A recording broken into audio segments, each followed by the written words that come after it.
પંચમહાલના ગોધરા શહેરમાં ચોમાસાના આગમન સાથે જ વહીવટી તંત્રની આયોજન વગરની કામગીરી ખુલ્લી પડી ગઈ છે। ખાસ કરીને શહેરા ભાગોળ વિસ્તારમાં રેલવે અંડરપાસમાં ભરાયેલા પાણીએ લોકોને ભારે મુશ્કેલીમાં મૂકી દીધા। કરોડો રૂપિયાના ખર્ચે તૈયાર થઈ રહેલા પ્રોજેક્ટમાં ટેકનિકલ ખામીઓને કારણે પાણીના નિકાલની યોગ્ય વ્યવસ્થા ન હોવાથી સ્થાનિકો આક્રોશમાં છે। જ્યારે સામાન્ય નાગરિકો જનજીવન પ્રભાવિત થવાથી પરેશાન છે, તો બીજી તરફ જવાબદાર અધિકારીઓની ગેરહાજરીએ લોકોનો રોષ વધુ ભડકાવ્યો છે। રામસાગર તળાવનું પાણી અંડરપાસમાં આવતું હોવા છતાં તેને અટકાવવા કે ડ્રેનેજ દ્વારા નિકાલ કરવા માટે કોઈ નક્કર આયોજન ન હોવાનું સ્થાનિકો જણાવી રહ્યા છે। જો વહેલી તકે પાણીના નિકાલની યોગ્ય વ્યવસ્થા નહીં કરવામાં આવે તો આગામી દિવસોમાં સમસ્યા વધુ ગંભીર બની શકે છે, જેના માટે વહીવટી તંત્ર સંપૂર્ણ જવાબદાર રહેશે।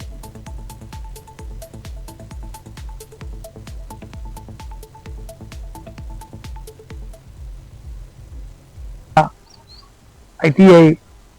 જેવા નીચાણવાળા વિસ્તારોમાં ઠેર ઠેર પાણી ભરાય અને તદુપરાંત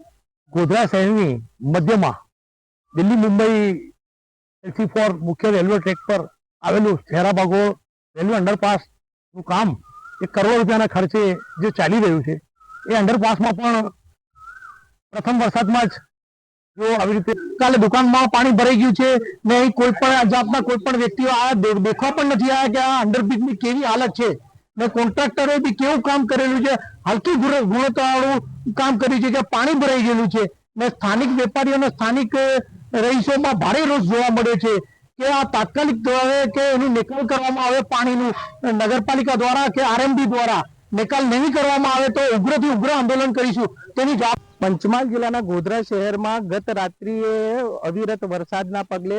ગોધરાના મોટાભાગના વિસ્તારોમાં પાણી ભરાઈ ગયા હતા અને ખાસ કરીને વાત કરવામાં આવે તો ગોધરા શહેરના શહેરા ભાગોળ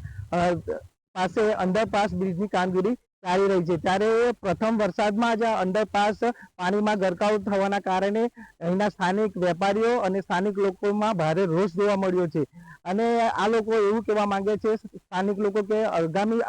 આ ચોમાસાની અંદર જો અંડરપાસ બ્રિજની અંદર આ રીતનું પાણી ભરાઈ ગયું છે તો આગામી ચોમાસામાં આવી પરિસ્થિતિ ના નિર્માણ થાય તે માટે આગોતરું આયોજન કરે તે માટે માંગ કરી રહ્યા છે। રાજુ સોલંકી, પ્રદેશ 24 ગુજરાતી।